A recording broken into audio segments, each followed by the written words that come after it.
seja bem-vindo, seja bem-vinda à Magia do Futebol, videocast oferecido por Coca-Cola pra gente falar muito de Conmebol Libertadores e Conmebol Sul-Americana. E você sabe que em todo episódio a gente tem aqui um convidado ou uma convidada super especial. E hoje temos aqui um cara super especialista em futebol sul-americano, Léo Lepre. Tudo certo, Léo? Tudo bem. Obrigado pelo convite, obrigado pelas palavras, pelo especialista, agradeço demais estar aqui. É verdade, né? Não tô mentindo. Você sabe que eu não tô mentindo. Eu gosto, não sei ser especialista, mas eu gosto muito de estudar. É bom que a gente vai ter bastante assunto por aqui. Vamos falar bastante das competições, como estão se desenhando e um pouquinho das suas histórias também com Conmebol Libertadores, Conmebol Sul-Americana. Mas vem cá, logo de cara, eu já queria entender da onde surgiu essa sua paixão pelo futebol sul-americano, né? Porque, obviamente, aqui no Brasil, os jornalistas são mais especializados no futebol brasileiro. E você é um cara que estuda, que curte muito o futebol dos nossos vizinhos. Sim, não, é uma paixão que começa por conta de torcidas, né, assim, porque sempre me encantou muito e eu sou de uma geração em que o acesso, nem existia YouTube, então era muito difícil você entender o que estava cantando, qual era aquela música, e eu sempre me encantou muito esse ambiente de estádio, de arquibancada, e eu começo mais... eu entro nesse caminho tentando entender um pouquinho como funcionava. E naquela época a gente ia reunindo um ou outro amigo que gostava, que sabia. A torcida do Peñarol tem essa música, a torcida do River tem essa música. Mas o bichinho me pica mesmo quando eu vou morar em Buenos Aires, que aí é a minha grande transição assim, na carreira. Tanto que eu começo a trabalhar como jornalista em Buenos Aires, minha carreira como jornalista começa em Buenos Aires. E em Buenos Aires eu tenho um contato muito mais próximo. Eu tinha um projeto fotográfico com torcidas, chamava El Aliento. E todo fim de semana eu ia em 2, 3 canchas, né, 2, 3 estádios, para fotografar especificamente torcidas.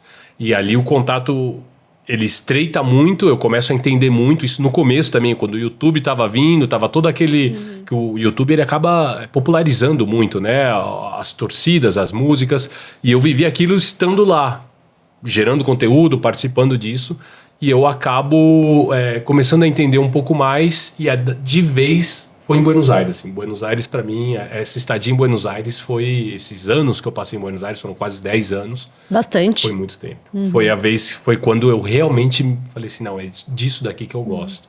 E a torcida argentina, ela tem uma pegada diferente da nossa, né? Das músicas, do jeito que se canta. Enfim, é uma característica diferente, né? É uma característica... muito se fala da mãozinha, né? Por que o argentino... Porque até o ritmo é outro, né? Enquanto por muitos anos aqui as torcidas no Brasil, elas tinham o samba como o seu principal ritmo de arquibancada. Na Argentina era um ritmo carnavalesco também, que são dos carnavais do Rio da Prata, tanto da Argentina e do Uruguai, que é a murga. E o ritmo da murga é mais compassado, né? Como o instrumento grave, que aqui seria o surdo, enquanto a gente tem surdo de primeira, surdo de segunda, às vezes até um surdo de terceira, né? Lá na Argentina é um bumbo só que dá aquele tum, tum. Então é muito mais fácil ele compassar junto com a mão.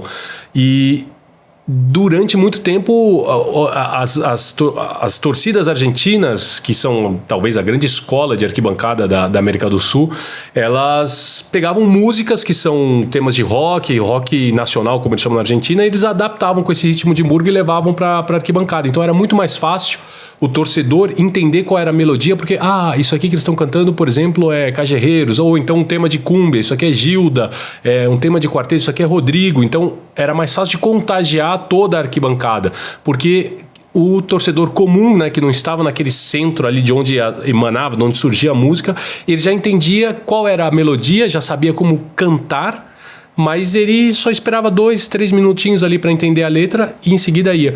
Enquanto no Brasil era mais difícil. Por muitos anos, né? Por muitos anos foi a música, o samba saía da Marquês de Sapucaí e ia direto pro Maracanã. E depois ganhava os outros estados. Na Argentina isso partia de um jeito diferente, saía da arquibancada para os outros lugares, né? E hoje a influência deles é grande até aqui, né? Quantas torcidas não tem barras? Muitas. Não, inclusive as músicas também, né? Muitas torcidas daqui replicam músicas das torcidas argentinas com um ritmo um pouco diferente. Mas replicam, né? Às vezes até sem até exatamente como você disse, até por não conhecer a melodia, por não conhecer a letra. A torcida do Palmeiras é uma música que é justamente dessa banda Cajerreiros. Libertadores Obsessão? A Libertadores e Minha Obsessão é do Fito Paes, né? Tá. Que é uma música muito, muito conhecida, muito disseminada na América do Sul. A do Palmeiras tem uma do tema do Cajerreiros, que fala sobre a conquista do campeonato de 93, em cima do Corinthians, aquela música. Aquele é um rock argentino, rock mesmo. E de repente, que por muitos anos foi cantada entre as torcidas da América do Sul num ritmo de murga, e de repente você escuta aqui no Brasil com um samba, assim, é uma releitura de uma releitura, e fica maravilhoso, porque é essa intersecção que hoje se faz de uma maneira muito mais fácil, muito mais rápida, entre as torcidas brasileiras que escutam o ritmo e falam, isso aqui eu acho que dá pra gente adaptar, senta lá, escreve a letra em português, e de repente a gente tem uma influência com uma versão samba, né? Dá uma brasilidade, né? Dá uma brasilidade pro negócio, exato. E você vivendo tanto tempo lá, teve algum time que cativou mais você ou uma torcida específica? Teve uma torcida específica. Eu gostava muito, assim, a maioria dos meus amigos lá torciam para os grandes, né? Boca, River, São Lourenço, Racing, Independente. E eu tive a oportunidade de ir e fotografar todas essas torcidas. Mas o dia que eu acompanhei um clássico de Avejaneda, especificamente no estádio do Racing, no Cilindro, e era um Racing que pro Racing tudo é mais difícil, assim, né? Pro Racing as coisas... Depois de 2014, com essa gestão agora, o Racing conseguiu enfileirar campeonatos, mas era um time que passava por muitas dificuldades. E eu conheci um amigo que era padre, ele era padre numa paróquia em Buenos Aires, Juan Gabriel Arias. Hoje ele é missionário em Moçambique, então ele fala um português bom, bem assim, apesar de ser um português meio moçambicano, que tem algumas... mais puxado português de Portugal. E ele era absolutamente um padre, absolutamente fanático pelo Racing. E eu fui frequentar, ele falou, eu tenho minha paróquia lá em Barraca Central, vai lá visitar. Quando eu cheguei, a paróquia era toda pintada de celeste e branco, as cores do Racing. Legal. E ele falava, mas tá toda pintada de celeste e branco. Ele falava, cara, as senhoras que frequentam já vieram reclamar disso, mas eu já expliquei para elas que é por causa do manto da Ave Maria, que é celeste e branco. Aí eu olhei para ele, dei risada, ele deu risada também, porque ele sabia que era por causa do Racing que ele mandou pintar toda a paróquia. E eu comecei a frequentar muito com ele, então ficou assim um carinho especial pelo Racing, pela torcida do Racing, porque eu acho que é muito bonita assim, a história do Racing também, né? Todo mundo fala que ir a um jogo do Racing é uma experiência única, né? A torcida em si, a atmosfera é um absurdo, assim. É um absurdo, e eles têm... É um estádio muito que propicia isso pelo formato, né? Como o cilindro com o teto, o canto que bate e volta, e é uma torcida que passou, eles ficaram 35 anos sem conquistar um título, tiveram um problema de ter o clube arrebatado pela justiça por dívidas, ter uma concessionária, uma SA, né, que teve que gerenciar o clube justamente na época que eles ganham um título. Foi um período em que o Racing foi declarado, né, pela fiscal, a Ripoll, ela declara que o Racing tinha deixado de existir, que tinha fechado as portas. Então foi uma história muito sofrida pro Racing no final de 2001 conquistar o campeonato argentino, dele saindo dessa fila de 35 anos. E é muito engraçado porque justamente quando eles estavam à porta de ser campeão, depois de mais de 3 décadas, a Argentina colapsa, o país estoura, o jogo tem que ser adiado porque a condição social na Argentina não propiciava para você ter uma partida de futebol, e o torcedor do Racing pensava, pô, justo agora que a gente vai ganhar um título, eles adiam o jogo, posterga, porque o país estava numa crise muito grande. Então parece que foi tudo mais sofrido, tudo mais difícil, aí você acaba falando, poxa, os caras sofrem tanto. Amam tanto, né? Pô, vou torcer para eles, né? Sim, e é muito legal para quem tá acompanhando a gente, né, e não conhece tanto do futebol argentino. Pode ser que eu fale o número errado, qualquer coisa, se você souber o exato, você me corrija. Mas muitas pessoas conhecem Buenos Aires como a capital do futebol, porque ali na Grande Buenos Aires, se eu não me engano, são 11 estádios. Entre Buenos Aires e Grande Buenos Aires, eu acho que são mais. São mais. Então na cidade de Buenos Aires. Na cidade, isso. Na Caba, né? É um absurdo, né? Então, assim, o negócio... Realmente a cidade respira muito futebol, né? Pelo levantamento, são as 3 cidades que têm mais estádios de futebol. Londres, Montevidéu e Buenos Aires. Não necessariamente nessa ordem, mas é muito estádio, porque tem muito time de bairro. E é uma identificação muito grande com o time de bairro, né? Por exemplo, você tem ali no meio de Floresta, você tem o All Boys, assim, que é um time super tradicional, né? O Caleri jogou lá, inclusive. É um time super tradicional. E quem mora em Floresta, no bairro de Floresta, torce pro All Boys. Talvez o caso mais exitoso de um time de bairro é o Argentinos Júnior. Campeão de Libertadores, assim, o Argentinos Júnior é um time muito simples, muito humilde comparado com os times aqui do Brasil e comparado com a realidade argentina. E mesmo assim produz talentos em profusão, né? O semigeiro do mundo, como eles dizem, né? Talentos, revela jogadores em profusão e é um clube essencialmente de bairro. Né? E tem a sua história muito ligada ao Maradona, né?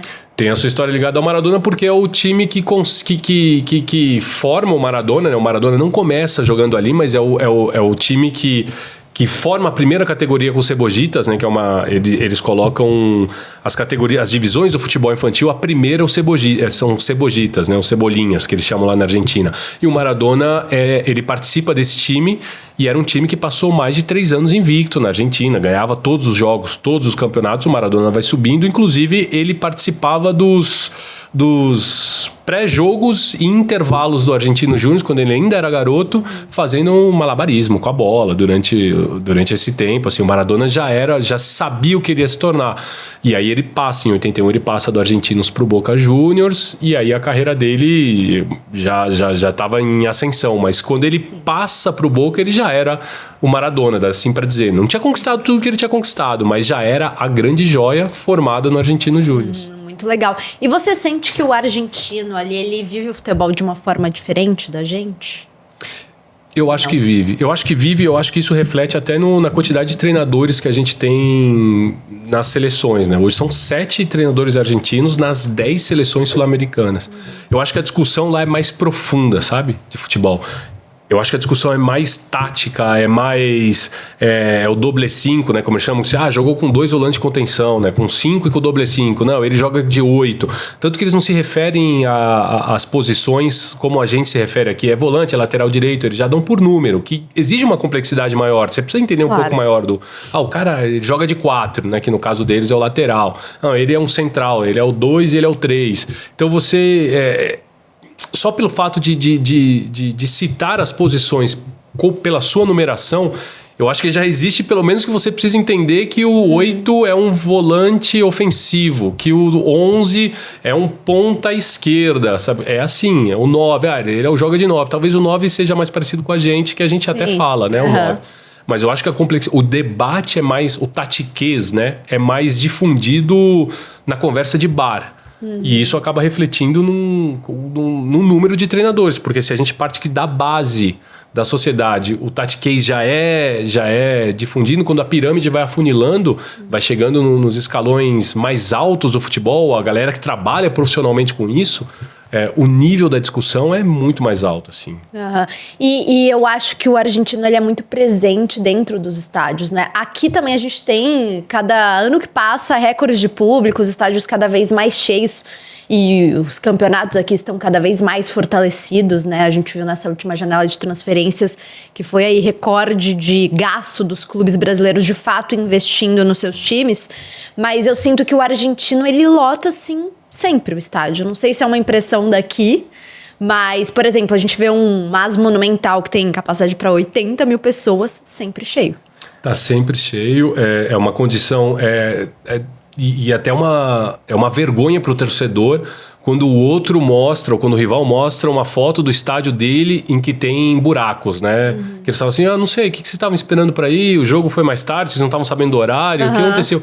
Para eles é uma condição, talvez... A primeira condição é o estádio estar cheio, né? Que eles chamam lá em Las Boinas e em Las Malas. Não importa se o time tá bem ou se o time tá mal, o estádio tem que estar cheio, a torcida tem que estar lá. E aí eu acho que isso é por vários fatores. É uma questão histórica de você acompanhar o seu time a todo momento. É uma questão também da dificuldade que se tem em conseguir um ingresso para assistir um jogo na Argentina também, porque é muito difícil. Você precisa ser o tal do sócio de cancha, né? Você não precisa ser sócio do clube, mas você tem que ser sócio como hoje os clubes brasileiros acabaram adotando aqui os planos de sócio-torcedor. Mas na Argentina existe o ranking, né? É um ranqueamento para você conseguir comprar o ingresso, que alguns clubes aqui no Brasil também replicam, né? O Palmeiras, o Corinthians, aqui, só pra gente dizer aqui em São Paulo que a gente tava. Mas é justamente por isso, porque a concorrência, a ir ao estádio é uma coisa muito difícil e é uma coisa muito sagrada, assim, para eles, né? O fato de você acompanhar o seu time é uma questão sine qua non, eles não abrem mão. Se o meu time joga em casa, eu tenho que estar lá, eu tenho que ir. É bem legal essa relação, né? E teve algum jogo ou algum jogador que você pôde acompanhar nesses seus 10 anos de Buenos Aires que te marcou, assim? Marcou muito, justamente por estar acompanhando o Racing, aquela geração do Racing que começa ali em 2014, 2015, que é uma geração que começa com o Diego Simeone, um trabalho com o Simeone, e quem dá continuidade a isso é o Zubeldia, porque é uma geração do Racing que tinha ali o Bruno Zuculini, né, que hoje está no River Plate, mas campeão de Libertadores, tinha o Rodrigo De Paul, tinha o Luciano Vieto, que está voltando para o Racing, o Luiz Farinha, o Centurion, que acabou jogando aqui no São Paulo. Era uma geração talentosíssima, assim. Era o grande Racing que depois ele acaba ganhando o Campeonato Argentino, mas era um Racing que era muito fora da curva, até para o que é o Racing, assim. Fala, não, mas esse Racing joga bem, não é muito do Racing. Mas era uma geração muito talentosa. E alguns jogadores entre eles viraram, né? Viraram como talvez o De Paul ali. Sim. Que hoje titularíssimo da seleção argentina, fiel escudeiro do Messi, mas talvez de todos esses era o menos talentoso, ou o que menos se esperava. Se esperava muito do Centurion, porque o Centurion era um ponto fora da curva, assim, era muito driblador, velocista, e a carreira dele vai por outros problemas pessoais, uma carreira que não consegue se firmar. O Luciano Vieto era o goleador e tem também o caso do Luiz Farinha. Assim, o Luiz Farinha era o grande cérebro, era uma espécie de Riquelme daquele time. Talentosíssimo com a bola e também por problemas pessoais, passou por uma depressão muito grave e a carreira também não decolou o quanto se esperava. Então, ao mesmo tempo que tiveram jogadores ali que saíram e ganharam tudo e você não esperava, tiveram jogadores de quem você esperava muito e acabaram não replicando, né? Sim. E tem rivalidades muito fortes, né? Dentro de Buenos Aires, você tem o Independiente contra o Racing, que para quem não sabe, os estados são do lado um do outro, literalmente, né? E você tem a grande rivalidade que é Boca e River. Você já viveu um Boca e River? Já vivi alguns Boca e River. É realmente uma rivalidade muito grande, mas assim... Eu não sei se é a maior, viu? É porque ela é mais mediática e vende. Sim. E pro grande público tem vende... São Lourenço de Huracan também. O São Lourenço de Huracan é muito grande, mas assim, é uma disparidade muito grande, apesar que hoje o São Lourenço também está numa crise institucional gravíssima, está tentando sair ali. Então, meio que se equiparou isso. Mas assim, o clássico de Rosário, News e Rosário Central é uma coisa surreal, assim, do nível de rivalidade que se vive na cidade. É muito parecido com o Nacional e Peñarol, porque são dois gigantes que dividem uma cidade, dividem um país, e dois gigantes que dividem uma cidade. Assim. News e Central talvez seja, para mim, a maior rivalidade da Argentina. Claro que tem o Boca e River, tal, mas que se vive com uma visceralidade assim, tão grande é News e Central. Legal. É muito louco. E teve alguma história já que você passou em algum jogo lá? Pra contar, assim? Teve.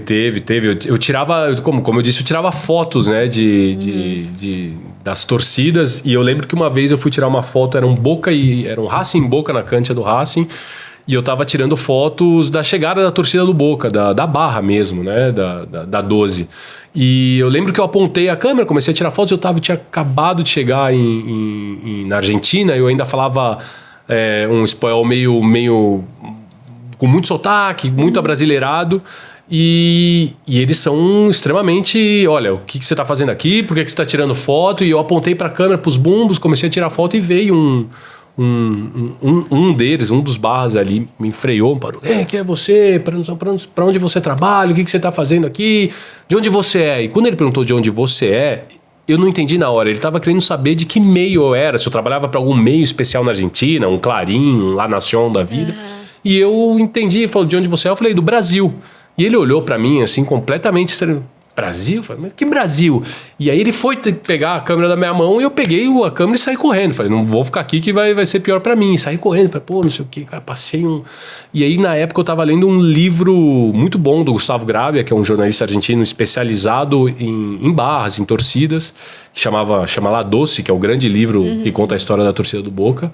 E tem uma sessão no meio que era só sobre as fotos com os principais barras, assim, digamos. Esse é o número 1 da 12 hoje, ó.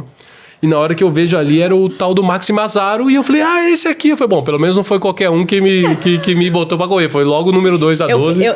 Eu fiz bem em correr. Fiz bem em correr. Eu falei assim, tá certo. Agora eu me sinto amparado na minha corrida. Não dava pra ficar ali porque senão a coisa ia ficar feia. Mas era bem agressivo, assim, o ambiente, né? Bem tenso. Eu imagino. E dos outros países sul-americanos, o que você pode contar, assim, que você já viveu? Porque você curte não só o futebol argentino, né? Quando eu comecei lá em Buenos Aires, eu começo fazendo esse projeto isolado, que chamava El Aliento, era um projeto de fotos. Aí eu comecei no saudoso Impedimento, que era o grande site especializado no futebol sul-americano há muito tempo, há 15 anos. Já acabou, não existe mais, mas eu comecei escrevendo ali e eu era meio que um correspondente para esses sites. E aí eu frequentei muito o Uruguai também, né? Porque tá ali do lado, então era só cruzar o charco, né? Cruzar de uma margem para outra. Sim. Acompanhei muito, gosto muito também do futebol uruguaio. Também tem muita história boa no futebol uruguaio, né? Times como o Rampla, como o Cerro, times muito pequenos ali que tem uma rivalidade muito grande. E aí eu me vi, eu falei assim, pô, de repente aqui tem, além do que eu já gostava, eu falei, aqui tem um caminho para se trilhar. Falar de futebol sul-americano é muito interessante. E aí eu comecei a me dedicar mais a entender como funcionavam os países os quais eu não tinha tanto conhecimento, mas que na Argentina chegam mais, porque você tem muito jogador argentino lá, você tem muito treinador argentino lá. Então na Argentina se fala muito mais do futebol chileno do que aqui, se fala muito mais do futebol paraguaio do que aqui, porque tem muita gente que vai para lá. Talvez o jogador que chega no futebol paraguaio é o argentino que tá ali, o futebol na segunda, na terceira prateleira vai para lá, dos clubes mais de bairro, do All Boys, do La Ferrer, e os argentinos acompanham a carreira daquele cara. Então, você tem mais facilidade. E eu acabei começando a estudar mais, comecei a frequentar. Eu fui para o Chile umas 3 vezes por oportunidade de trabalho ali para conhecer, e comecei a estudar um pouco mais da história, e acabei me vinculando. Eu falei, bom, é isso então eu vou começar a estudar futebol sul-americano. E quando eu volto para o Brasil, e aí eu entro na TV Globo, ali tinha um caminho a ser trilhado, porque as competições sul-americanas estavam e existia esse vazio de alguém que falasse dos rivais dos brasileiros. E aí eu comecei a me aprofundar cada vez mais e, assim, o bichinho picou e pronto. Porque se tem uma história boa de futebol para acontecer, ela vai acontecer na terceira rodada do Clausura do colombiano. Ela não vai acontecer num jogo da Premier League, sabe? Com certeza. Ela vai acontecer ali. E assim, acho que o nosso continente, ele tem peculiaridades, assim, que você não encontra em lugar nenhum, né? É o estádio que você vai jogar no deserto, ali do Atacama. É o estádio com altitude, que faz parte da característica do nosso continente, a altitude. Tem pessoas que vivem na altitude.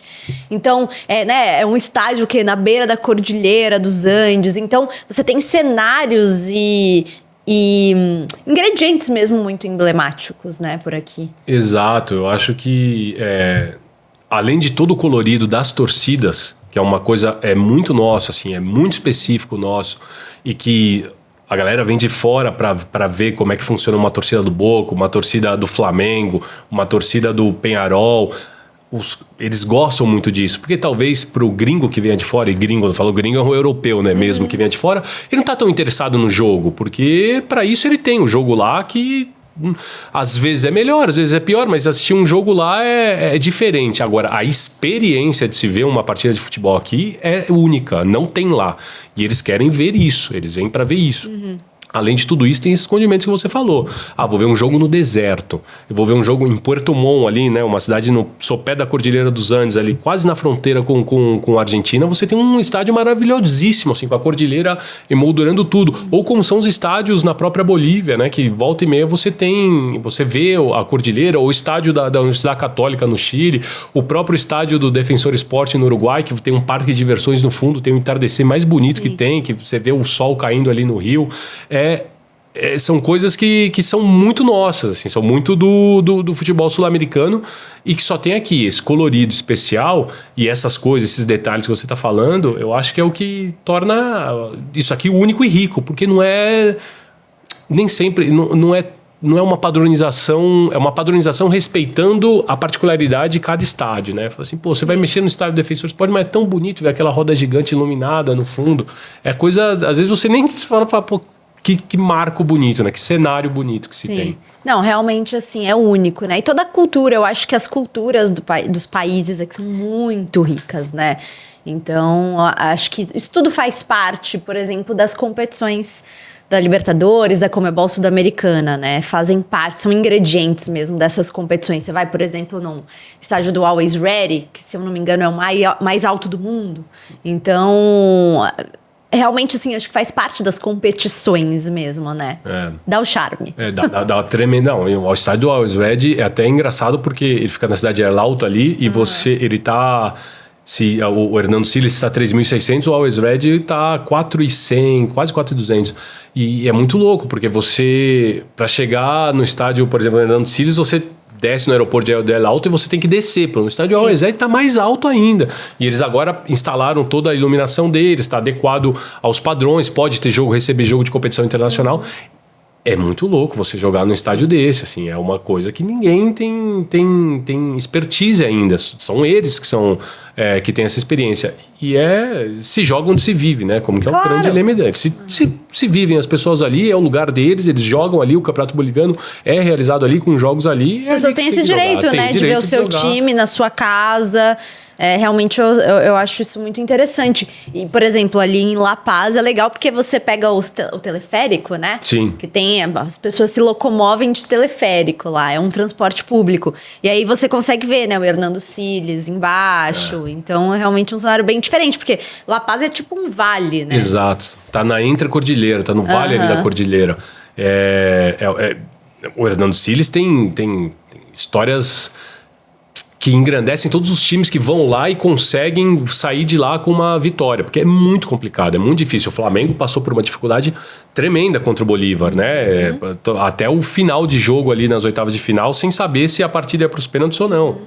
O próprio Peñarol fez a lição de casa em Montevidéu, viajou para lá com gols na bagagem, sabia que ia perder, era perder pela mínima, e perdeu por 1-0 só e estavam super satisfeitos.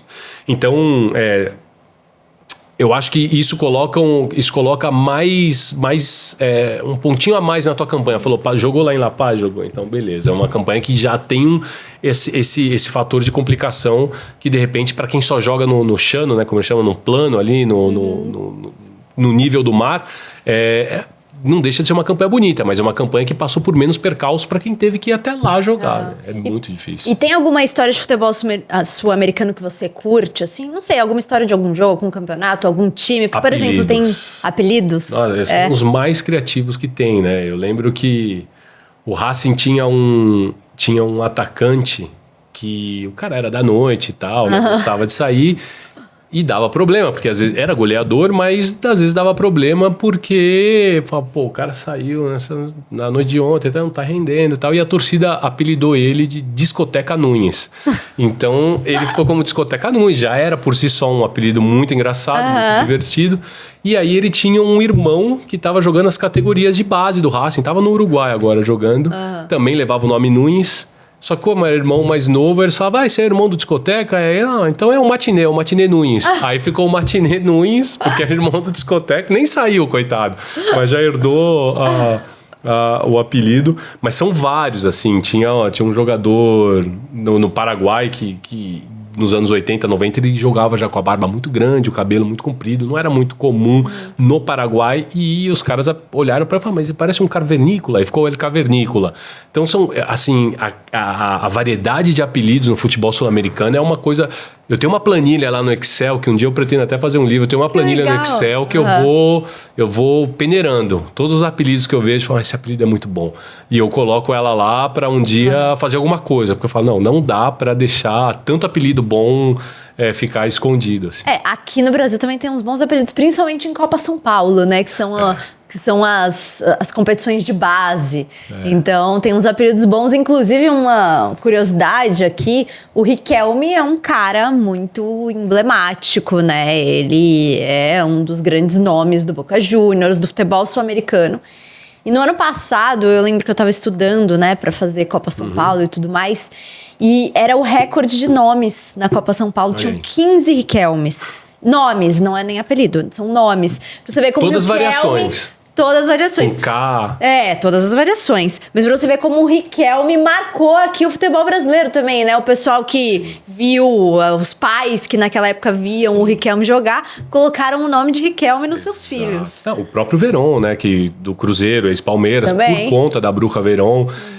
O Zidane, que o filho chama Enzo, por causa do Enzo Francesco, histórico, uruguaio, atacante do River, hoje gestor do River Plate. Tem muita influência, assim. Nomes próprios tem. A minha pena é que, assim, que no Brasil, depois, quando eles chegam no time profissional, eles não querem mais. Exatamente. Aí vira um nome composto, assim, fulano de tal. Ouvi 2 nomes, você fala, não, pô, deixa o apelido, que é tão muito legal, mais, né? é tão mais legal. Pô. Muito mais carisma. Muito mais. Tem uma pergunta que eu sempre gosto de fazer para as pessoas que vêm aqui, qual é a sua primeira lembrança quando você pensa em Conmebol Libertadores? Seja como jornalista ou como um torcedor, uma criança que viveu. Primeira lembrança?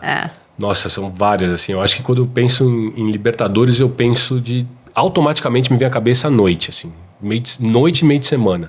Porque desde sempre, né? Desde sempre o jogo à noite. E era um jogo... Porque eu acho que tem esse condimento especial. Porque como o jogo é à noite, você passa o dia inteiro... temperando esse jogo, né? Pensando como é que vai, se ele vai escalar o fulano, se o ciclano vai pro banco, como é que vem o outro time, quem é o outro time, porque geralmente às vezes você encontrava times muito grandes, né? Eu tô falando isso quando eu acompanhava, era pequeno, você pegava times grandes que você já sabia um pouco da história. E às vezes você pegava times que era difícil, com quem a gente vai jogar hoje? Vai ser com o Huachipato. Mas quem é o Huachipato? De onde ele vem? De como ele sobrevive? E aí surge também depois essa minha vontade de me aprofundar mais e entender melhor esses times. Então, para mim, quando eu penso em Conmebol Libertadores, eu penso meio de semana à noite. E com tudo isso que tudo isso leva, o tempero do jogo durante todo o dia, o trabalho, você conversando com como é que vai ser, a tua ida até o estádio. Você chega mais cedo ao estádio, porque geralmente as pessoas saem do trabalho, saem de alguma atividade, você chega mais tempo ao estádio e tem aquele tempo que você fica tomando alguma coisa lá fora, comendo e falando sobre o jogo. A prévia é muito grande, né? É muito uma legal, prévia né? muito grande. É um outro clima, né? A gente fala do clima de Libertadores. Realmente é um clima específico. É um clima específico. É refletor aceso, é aquela fumaça da galera que tá vendendo o pernil na porta do estádio aqui no Brasil, ou choripã no resto da América do Sul, com aquela fumaça toda subindo. O cheiro também é muito característico. Eu não sei, me vem sempre à cabeça a quarta-feira à noite. Sim, e essas sensações também. Essas sensações, do tanto que você cozinha o jogo. Sim. E o contato com uma torcida, no meu caso, que a primeira coisa que eu entrava no estádio e olhava era ver o visitante.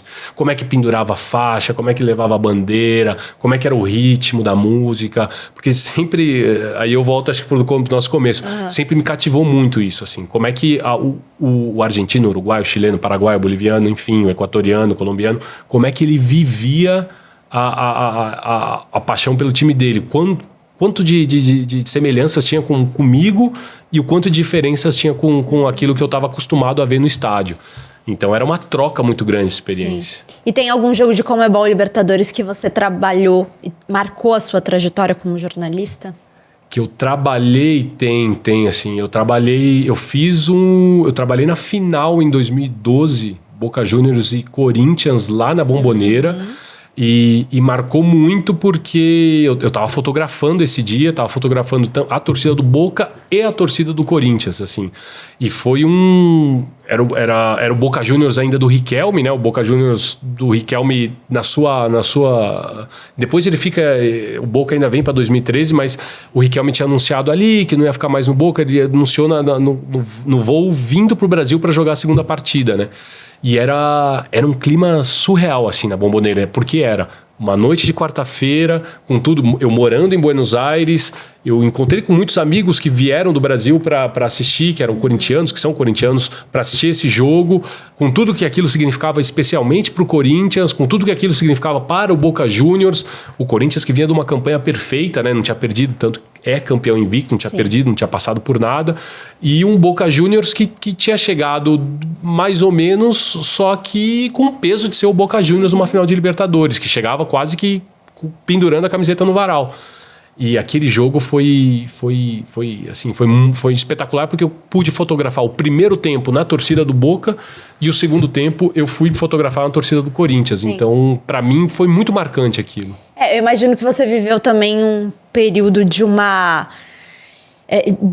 disputa maior entre argentinos e brasileiros pelo título, né? Hoje a gente vive uma hegemonia brasileira, desde 2018, quando o River ganha, né, aquela final emblemática contra o Boca. A gente só tem brasileiros ganhando títulos. Hoje a gente tem nas quartas só 3 times que não são brasileiros, né? Sim. O River Plate, o Peñarol e o Colo-Colo.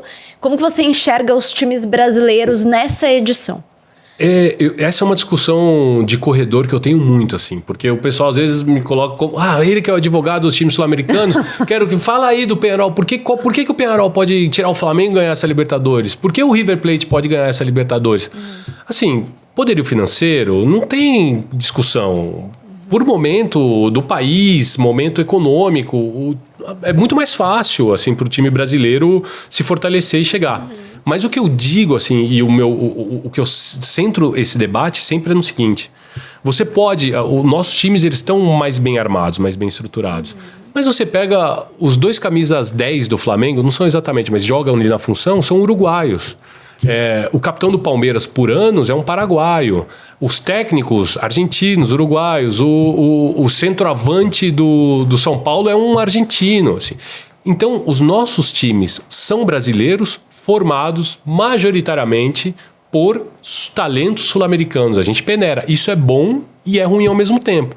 Porque antes, esses postos para o talento sul-americano, a gente guardava mais da linha de meio de campo para trás. Então, você trazia um cabeça de área argentino, porque teoricamente tinha que ser um Simeone, um Mancuso da vida.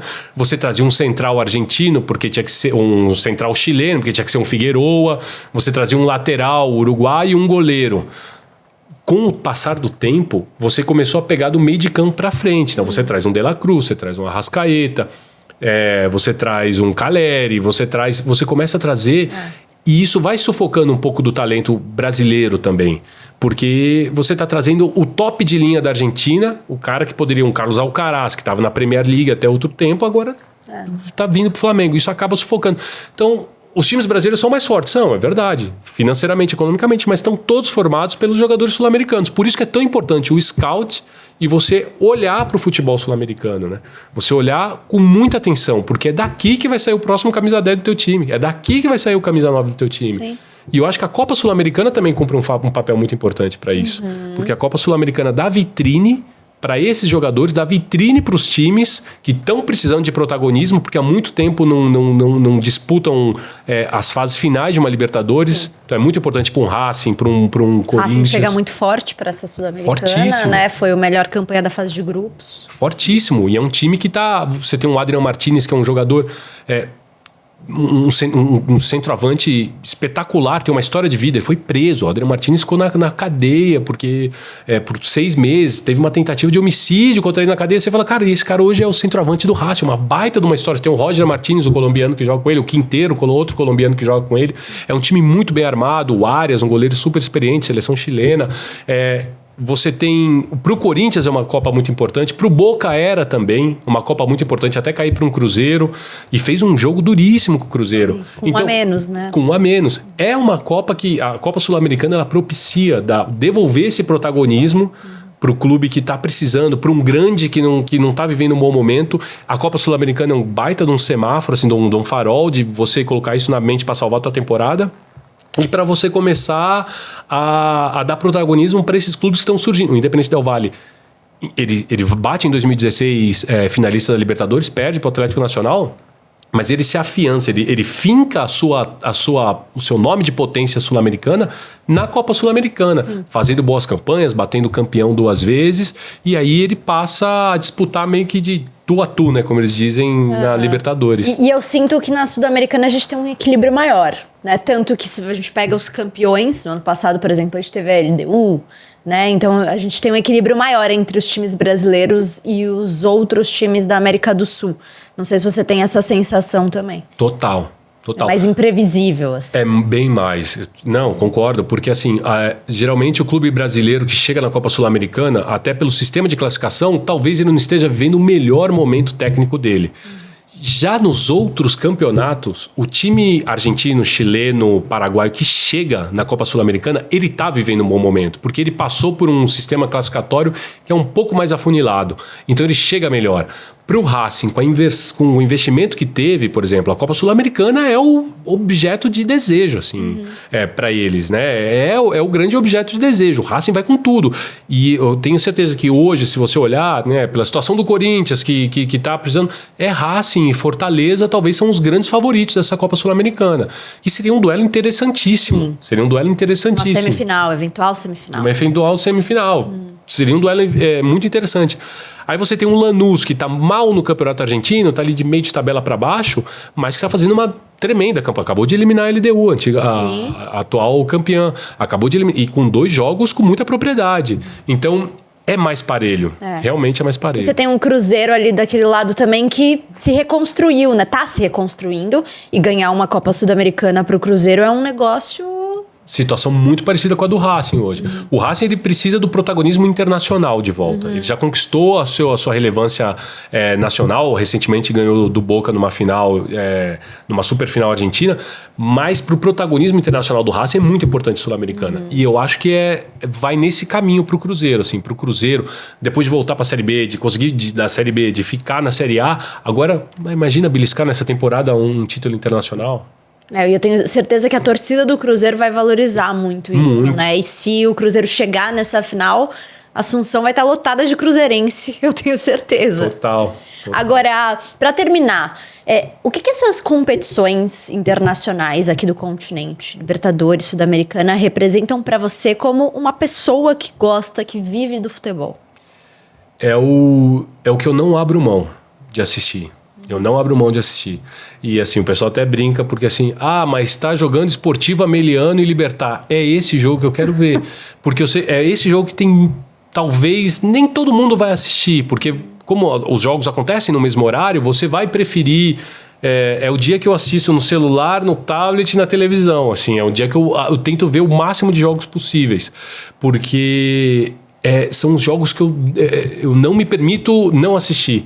Porque às vezes é difícil você conseguir assistir um Campeonato Paraguai, mas, dá pra assistir o Sportiva Meliano aqui hoje. Eu quero conhecer um pouco mais esse time, quero ver um pouco mais. Quem tem um argentino lá no Ameliano que é bom, cara.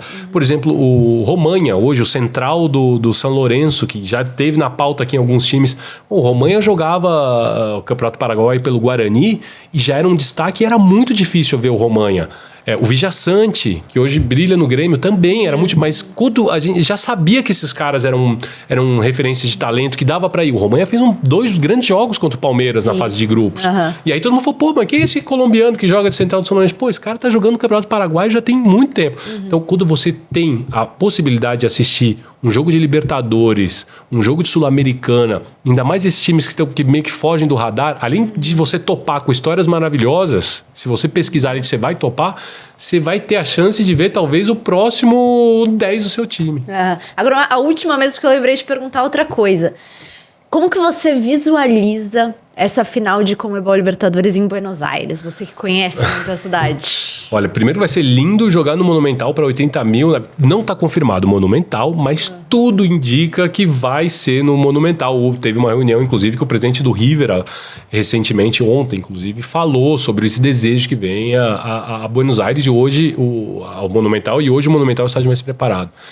Eu acho que com a paixão que se vive, independentemente de chegar um time argentino ou não, sejam lá os times que chegarem, você vai estar talvez no top 3 das capitais futeboleiras do mundo, assim. Vai ser uma final de uma competição internacional, talvez a principal, para mim, a principal, do tanto que eu gosto disso. Na principal capital do futeboleira da América do Sul. Porque aqui no Brasil tem várias, só que é muito dividido. Lá é concentrado. Então, assim, acho que Buenos Aires é a final perfeita na capital do futebol, né? Sul-americano. Vai ser muito legal, né? Vai ser muito legal. Léo, foi um prazer te receber aqui. O papo foi rapidíssimo aqui. A gente conversou. A gente poderia ficar aqui o dia inteiro conversando de futebol sul-americano, porque rende muita história boa, né? Eu que agradeço. Muito obrigado pelo convite. Foi um prazer para falar disso. Então, para mim, ainda mais prazeroso. E sempre que precisar, pode contar comigo. Te chamaremos mais, hein? Tá bom. Aguarde. Gente, obrigada a você também que ficou aqui em mais um episódio da Magia do Futebol. Até a próxima.